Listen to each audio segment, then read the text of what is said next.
ঘর থেকে আমি চলে এসেছি নতুন রান্না নিয়ে। আজকে আমি রান্না করব রুই মাছ আলু দিয়ে। আমরা যেভাবে রেগুলার রান্না করি সেটাই আপনাদের সঙ্গে রান্না করে দেখাবো। আমি এখানে রুই মাছ নিয়ে নিয়েছি। এবার রুই মাছে আমি নুন হলুদ মেখে নেব। রুই মাছে আমি নুন হলুদ মেখে নেওয়ার জন্য আমি দিয়ে দিলাম প্রথমে নুন। এবারে আমি রুই মাছে দিয়ে দেব হলুদ। হলুদ দিয়ে দিলাম মাছেতে। নুন হলুদ মেখে নেব। এদিকে আমি কড়াই বসিয়ে দিয়েছি, কড়াই গরম হয়ে গেছে। কড়াই গরম হয়ে গেছে। এখন আমি কড়াইতে তেল দিয়ে দেব। কড়াইতে তেল দিয়ে সবার আগে মাছটা আমি ভেজে নেব। তেল থেকে ধোয়া উঠছে, তেল গরম হয়ে গেছে। তেলটা সমস্ত কড়াইতে আমি মাখিয়ে নেব একটু। এবারে আমি মাছগুলো একে একে ছেড়ে দেব।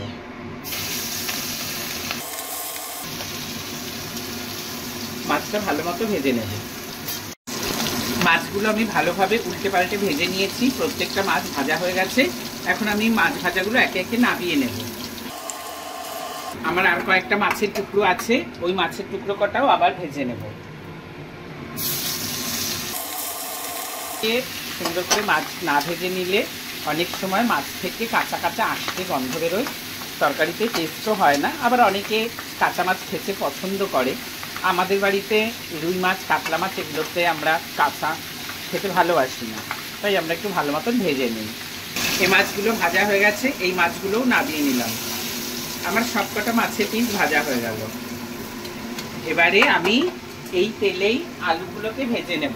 আজকে আমি মাছের ঝোলে যে আলুগুলো দেবো মাংসের মতন বড় বড় করে টুকরো করে নিয়েছি। আলুগুলোকে আমি মাংসের মতন টুকরো করে নিয়ে এবারে আলুগুলোকে সুন্দর করে নুন হলুদ দিয়ে ভেজে নেব। এর মধ্যে দিয়ে দেবো হলুদ, অল্প পরিমাণে হলুদ আর নুন দিয়ে ভেজে নেব। এবারে দিয়ে দিলাম নুন। এবারে খুব সুন্দর করে আমি নুন আর হলুদ দিয়ে আলুটা ভেজে নেব। আলুগুলো ভাজা হয়ে গেছে। এখন আলুগুলোকে আমি তুলে নেব। আলুগুলোকে একটা থালায় তুলে নিচ্ছি। এবারে আমি এই তেলের মধ্যেই আরেকটু তেল দিয়ে দেব। খুব সুন্দর মতন তেলটা গরম হয়ে গেছে, তেল থেকে ধোয়া উঠছে। এবারে আমি এই তেলের মধ্যে দিয়ে দেব গোটা জিরে ফোড়নে দিয়ে দিলাম। দিয়ে দেব একটা শুকনো লঙ্কা দুভাগ করে। এবারে দিয়ে দেব তেজপাতা। ফোড়ন থেকে একটা সুন্দর গন্ধ বেরিয়েছে। এবারে আমি এর মধ্যে দিয়ে দেব কুচিয়ে রাখা পেঁয়াজ। কুচিয়ে রেখেছিলাম পেঁয়াজ আর কাঁচা লঙ্কা দুটো একসঙ্গে আমি দিয়ে দিলাম তেলেতে। এবারে আমি একটু এর মধ্যে নুন দিয়ে দেবো। নুন দিলে কি হয়, পেঁয়াজটা নরম হয়ে যায় আর খুব সুন্দর ভাজা হয়ে যায়। এর মধ্যে একটু নুন দিয়ে দিলাম। পেঁয়াজটা একটু ভেজে নেব লাল লাল করে। পেঁয়াজটা খুব সুন্দর মতন ভাজা হয়ে গেছে। এবারে আমি এর মধ্যে দিয়ে দিলাম আদা বাটা। এবারে আমি এর মধ্যে দিয়ে দেব রসুন বাটা। এবারে আমি দিয়ে দেব আমি মিক্সিতে করে রেখেছিলাম জিরে আর কিছুটা লঙ্কা, সেটা বাটা। এবারে আমি দিয়ে দেব টমেটো কুচি দিয়ে দিলাম। এবারে আমি সমস্ত মশলাকে একসঙ্গে সুন্দর মতন কষিয়ে নেব, যতক্ষণ না মশলা থেকে একটা সুন্দর মতন তেল ছেড়ে আসে। মশলাটা যাতে সুন্দরভাবে কষানো হয় তার জন্য আমি এর মধ্যে দিয়ে দেব আরেকটু তেল, আরেকটু দিয়ে দেবো আরেকটু জল। একটুখানি জল দিয়ে দিলে কি হয়, মশলাটা সুন্দর মতন কষানো হয়। তাই মশলার মধ্যে আমি কিছুটা জল দিয়ে দিলাম। আর দেব নুন আর হলুদ। এবারে আমি দিয়ে দিচ্ছি পরিমাণ মতো নুন। এবারে আমি দিয়ে দেবো পরিমাণ মতো হলুদ।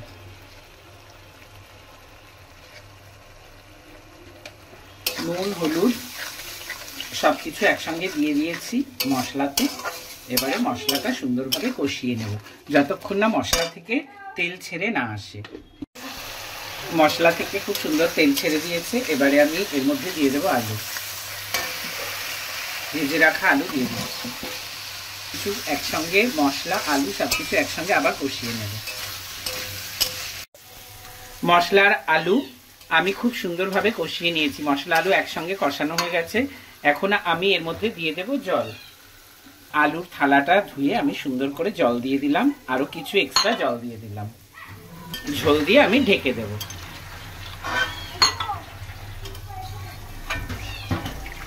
এবারে আমি একটা থালা দিয়ে ঢেলে দেব। এবারে আমি একটা থালা দিয়ে খুব সুন্দর মতন করে ঢেকে দেব ঝোলটা। ঝোলটা ফুটে উঠলে তবে ওর মধ্যে মাছ দেব। ফিরে এলাম কিছুক্ষণ পরে। এবারে আমি ঢাকনাটা সরিয়ে নেব। গ্যাসের জোরটা কমিয়ে রেখেছিলাম, এবারে গ্যাসটাকে আমি বাড়িয়ে দিলাম। দেখছি আলু মোটামুটি সেদ্ধ হয়ে গেছে। আলু মোটামুটি সেদ্ধ হয়ে গেছে। এবারে আমি এর মধ্যে ভাজা মাছ দিয়ে দেব। ভাজা মাছ দিয়ে দেবো। আবার ওদিকে আমার স্টুডেন্টরা এসে গেছে, ক্লাস করতে যেতে হবে, তো ক্লাসেও যাওয়ার একটা তাড়া আছে। মাছগুলোকে আমি দিয়ে নেব। দিয়ে আমি এবারে কিছুক্ষণ ধরে ফুটিয়ে নেব তরকারিটাকে। ফুটিয়ে নিলেই আমার আজকের মাছের ঝোল রেডি হয়ে যাবে। মাছ দিয়েছি, খুব সুন্দর মতন ফুটছে তরকারিটা। আলুর সঙ্গে মাছ খুব ভালো মতো সুন্দর মতো মিশে গেছে। তরকারিটা খুব সুন্দরভাবে ফুটে গেছে। তরকারিটা এখন নামিয়ে নেওয়ার জন্য রেডি হয়ে গেছে। তরকারিটা আমি নামিয়ে নেব এখন।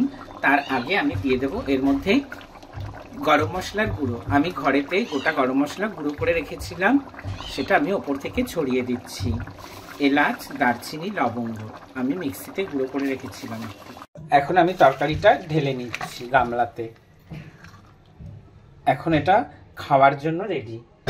এবারে আমরা তরকারিটাকে অন্য পাত্রে ঢেলে নেব। অন্য পাত্রে ঢেলে নিয়ে তরকারিটা পরিবেশনের জন্য আমরা সোজা টেবিলে নিয়ে যাব। তাহলে দেখলেন আমি কত সহজভাবে বানিয়ে ফেললাম রুই মাছের ঝোল। আপনাদের যদি ভালো লেগে থাকে রান্নাটা, আপনারা অবশ্যই কমেন্টস করে জানাবেন, আর এভাবে আপনারাও বাড়িতে চেষ্টা করে দেখবেন। তাহলে আজকের মতন টাটা।